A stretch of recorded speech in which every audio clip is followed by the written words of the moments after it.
Hello everyone, स्वागत है आपका आप सभी का इस चैनल में। आज हम chapter 8 banking committees and financial standards के बारे में हम यहाँ पर पढ़ने वाले हैं। इस चैप्टर में हम इंडिया के बैंकिंग सेक्टर से जुड़ी इंपॉर्टेंट कमिटीज़ के बारे में जानेंगे जिन्होंने बैंकिंग रिफॉर्म्स लाने में बहुत महत्वपूर्ण भूमिका निभाई है। हम इसमें कौन कौन सी चीज़ें पढ़ने वाले हैं, इसमें हम नरसिम्हा कमेटी के बारे में पढ़ेंगे, Damodaran committee, Nachiket Mor committee, PJ Nayak committee, banks board bureau BBB, KYC norms, IFRS and IASB, हम इन सब के बारे में पढ़ना शुरू करेंगे यहाँ पे। तो स्टार्ट करते हैं। नरसिम्हम कमेटी फर्स्ट 1991 से हम स्टार्ट करेंगे इसको पढ़ना। तो देखो, नरसिम्हा कमेटी फर्स्ट अगस्त 1991 में बनाई गई थी। इस कमेटी का जो ऑब्जेक्टिव था वो ये था कि इंडियन फाइनेंशियल सिस्टम्स की प्रॉब्लम को आइडेंटिफाई करना और रिफॉर्म सजेस्ट करना था। इसमें जो मेजर रिकमेंडेशन थी वो ये थी कि SLR को 25% और CRR को 3.5% रिड्यूस करने की रिकमेंडेशन दी थी। अब यहाँ पर आप सोच रहे होंगे SLR और CRR का फुल फॉर्म क्या होता है। तो SLR का फुल फॉर्म होता है स्टैच्यूटरी लिक्विडिटी रेशो होता है, और CRR का फुल फॉर्म होता है कैश रिजर्व रेशो होता है। इन दोनों रेशोज को रिड्यूस करने का ऑब्जेक्टिव बैंक के पास लैंडिंग के लिए ज़्यादा फंड्स अवेलेबल करना था। ओके। और उसके बाद से पब्लिक सेक्टर बैंक्स के बारे में भी लिखा है कि पब्लिक सेक्टर बैंक्स की संख्या ग्रेजुअली कम करने के लिए रिकमेंडेशन दी गई थी। कमेटी का मानना था कि कम लेकिन स्ट्रॉन्ग बैंक्स ज़्यादा इफेक्टिव होंगे। उसके बाद से RRB रूरल रीजनल बैंक्स को एग्रीकल्चर रूरल फाइनेंसिंग पर फोकस करना चाहिए। साथ में असेट रिकंस्ट्रक्शन फंड यानी ARF एस्टेब्लिश करने की रिकमेंडेशन दी गई थी। ARF का काम बैंक्स के बैड लोन्स और डाउटफुल डेब्ट्स को हैंडल करना होता है, ठीक है। और लास्ट में बैंक्स को कैपिटल मार्केट में एंट्री देने की रिकमेंडेशन भी दी गई थी, और इस बैंक्स पब्लिक इशू के थ्रू कैपिटल रेज कर सकता था। एग्जाम पॉइंट के लिए ARF का फुल फॉर्म याद रखना, असेट रिकंस्ट्रक्शन फंड। ओके, आगे बात करते हैं। स्लाइड 3। अब इसमें हम पढ़ेंगे नरसिम्हम कमेटी सेकंड के बारे में। इसके बारे में आपको पढ़ाता हूँ। देखो, ये दिसंबर 1997 में सेटअप हुई थी और अप्रैल 1998 में रिपोर्ट सबमिट की गई थी। तो ये सेटअप कब हुई थी? 1997 में, और जो इसकी मेन रिपोर्ट सबमिट कब की थी? 1998 में की गई थी, ठीक है। Okay, so strong banking system के ऊपर है ये पूरा। कमेटी ने कहा कि इंडिया को एक स्ट्रॉन्ग बैंकिंग सिस्टम की बहुत ज़्यादा ज़रूरत है। तो उसी के लिए नैरो बैंकिंग कॉन्सेप्ट कमेटी ने नैरो बैंकिंग कॉन्सेप्ट सजेस्ट किया। इस कॉन्सेप्ट के अकॉर्डिंग वीक बैंक्स को सिर्फ सेफ और रिस्क फ्री एसेट्स में इन्वेस्टमेंट करना चाहिए। उसके बाद से कैपिटल एडवोकेसी नॉर्म्स आया, जिसमें कमेटी ने कैपिटल एडवोकेसी रेशो को स्ट्रेंथन करने की रिकमेंडेशन दी। ये रेशो बैंक्स की फाइनेंशियल स्ट्रेंथ को मेजर करता है। उसके बाद बैंक्स लॉस रिव्यू आया, जिसमें कमेटी ने RBI act, banking regulation act, SBI act और बैंक नेशनलाइजेशन एक्ट जैसे लॉज को रिव्यू करने की रिकमेंडेशन दी, ठीक है। उसके बाद आपको देखने को मिलता है इंटरनेशनल लेवल के भी इंटरनेशनल बैंक्स, जिसने कमेटी ने सजेस्ट किया कि 2 से 3 इंडियन बैंक्स को इंटरनेशनल लेवल के बैंक्स लेवल का जो बैंक है वो बनाया जाए। उसके बाद से आता है इम्प्लीमेंट हुआ बेसल नॉर्म्स। तो कमेटी ने बेसल नॉर्म्स इम्प्लीमेंट करने की रिकमेंडेशन दी। Basel norms international banking standard होता है जो बैंकिंग सिस्टम को सिक्योर करता है। और इसमें एग्जाम पॉइंट याद रखना, narrow banking concept means weak banks invest only in safe and risk free assets. आगे बात करते हैं। बात करेंगे इंपॉर्टेंट बैंकिंग कमिटीज़ के बारे में, ठीक है। यहाँ पे इंपॉर्टेंट बैंकिंग कमिटीज़ लिखी हुई है। दामोदरन कमेटी लिखी है, उषा थॉरट कमेटी लिखी है, और उसके बाद आपको दिख रही होगी MV नायर कमेटी लिखी है। इन तीनों के बारे में क्या करके पढ़ाता हूँ मैं आपको। फर्स्ट बात करेंगे दामोदरन कमेटी की। इस कमेटी के चेयरमैन थे दामोदरन थे। और उसके बाद कमेटी कस्टमर सर्विस और ग्रेविलियंस रिड्रेसल सिस्टम को इम्प्रूव करना चाहती थी। No frill saving account recommend किया गया। नो फ्रिल अकाउंट में मिनिमम बैलेंस मेंटेन करना ज़रूरी नहीं होता। उसके बाद से ATM फ्रॉड और ऑनलाइन फ्रॉड के केसेस में कस्टमर की लाइबिलिटी 0 रखने की रिकमेंडेशन दी गई। उसके बाद बात करेंगे उषा थॉरट कमेटी की। तो इसमें आपको बताता हूँ ये कमेटी NBFCs के इशू को एग्जामिन करने के लिए बनाई गई थी। अब यहाँ पर आप सोचेंगे NBFC का फुल फॉर्म भी पता हो, तो NBFC का फुल फॉर्म होता है नॉन बैंकिंग फाइनेंशियल कंपनी होता है। कमेटी ने 12% एडवोकेसी नॉर्म रिकमेंडेड किया था इसमें। अब बात करेंगे third one MV Nair committee के बारे में। ये कमेटी प्रायोरिटी सेक्टर लैंडिंग के लिए बनाई गई थी, PSL। OPSL, priority sector lending. Okay, अब उसके बाद से क्या हुआ, like priority sector lending target जो था वो 40% मेंटेन करने की रिकमेंडेशन दी गई थी। लाइक एजुकेशन लोन लिमिट बढ़ाना और वीकर सेक्शंस को हाउसिंग लोन सपोर्ट देने की रिकमेंडेशन भी इसमें दी गई थी। यहाँ पर लिखा नहीं है बट एक्स्ट्रा बता दिया। एग्जाम पॉइंट से ये चीज़ याद रखना, MV Nair committee priority sector lending, ये चीज़ें याद रखना।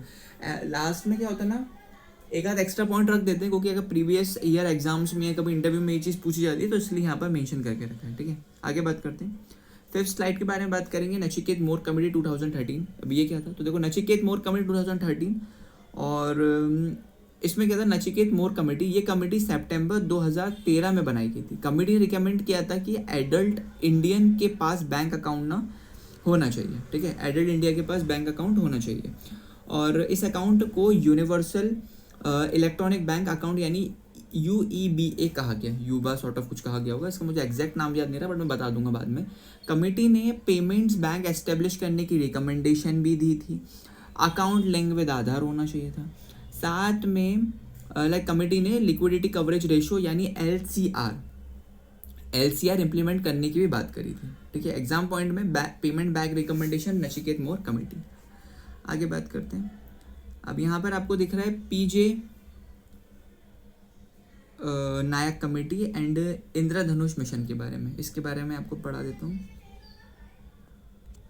Just give me a minute. Okay, so PJ Nayak committee. Okay, तो इसमें यहाँ पर मैं आपको बताता हूँ PJ Nayak committee Indradhanush committee के बारे में। तो कमेटी ने PJ नायक कमेटी के बारे में बताता हूँ पहले। कमेटी ने पब्लिक सेक्टर बैंक्स में गवर्नमेंट शेयर होल्डिंग को 50% से कम करने की रिकमेंडेशन दी थी यहाँ पे।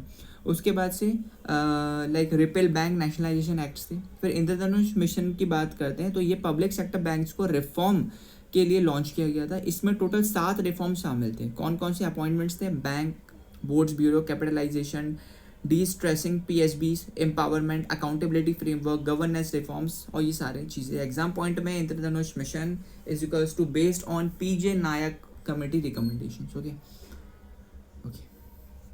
बात करते हैं नेक्स्ट स्लाइड की। नेक्स्ट स्लाइड में हम बात करेंगे BBB like banks board bureau और KYC के बारे में हम इसमें बात कर लेते हैं। तो देखो BB का फुल फॉर्म तो मैंने आपको बता दिया है, यहाँ पर लिखा भी हुआ है। अब इसके बारे में बात करेंगे। ये 1 अप्रैल 2026 को एस्टेब्लिश किया गया था। इसका ऑब्जेक्टिव जो था वो था पब्लिक सेक्टर बैंक की गवर्नेंस इंप्रूव करना था।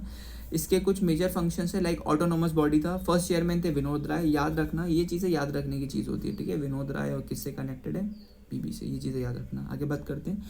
इससे कुछ इंपॉर्टेंट मेजर फंक्शंस भी थे, वो फंक्शंस मैं आपको बता देता हूँ। लाइक डायरेक्टर ऑफ चेयरपर्सन्स के अपॉइंटमेंट्स रिकमेंड करना था।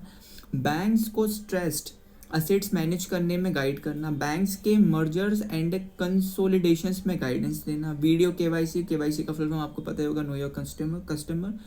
लाइक वीडियो KYC में कस्टमर बैंक ऑफिसर के साथ वीडियो कॉल के थ्रू वेरिफिकेशन कंप्लीट करता है। इससे ब्रांच विजिट करने की ज़रूरत नहीं पड़ती है, ये बात याद रखना। अब बात करेंगे KYC के बारे में। KYC का फुल फॉर्म आपको पता ही है। KYC का जो ऑब्जेक्टिव था वो ऑब्जेक्टिव था कस्टमर्स के आइडेंटिफाई वेरीफाई करना और फ्रॉड्स को रोकना था। Mandatory custom verification process prevents fraud and money laundering, identify addresses verification compulsory. Exam point अभी मैंने बताया था, एग्जाम पॉइंट ये चीज़ से याद रखना। BBC के फर्स्ट चेयरमैन कौन थे, विनोद राय। ओके, अब बात करते हैं नेक्स्ट।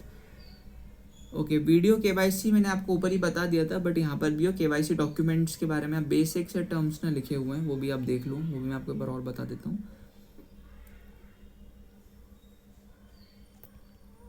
ओके, तो video KYC and KYC documents, video KYC recommend किसने करा था, उपेंद्र कुमार सिन्हा कमेटी ने 2019 में। Customer verification through video call से हो जाए, no physical bank visit required नहीं होगी। डॉक्यूमेंट्स रिक्वायर्ड होंगे, कौन कौन से होंगे, ये तो बेसिक कंपोनेंट्स आज की डेट में हर बार बैंक में आप जाओ तो ये चीज़ लगती है। Aadhaar card, pan card, passport, driving licence, voter ID, proof of address, passport. ठीक है, साथ में और भी कुछ KYC के डॉक्यूमेंट्स यहाँ पर मेंशन है। यहाँ पर आप देख सकते हैं bills, bank passbook, ration card, registered legal lease agreement RLA। Okay, अब लास्ट पे हम आ गए हैं स्लाइड 9 पर, जिस पे हम फाइनेंशियल स्टैंडर्ड्स के बारे में हम पढ़ लेते हैं। तो क्या है फाइनेंशियल स्टैंडर्ड्स, तो देखो IFRS और IASB के बारे में दोनों में पढ़ा देता हूँ आपको। ये इंटरनेशनल अकाउंटिंग स्टैंडर्ड्स का एक सेट है।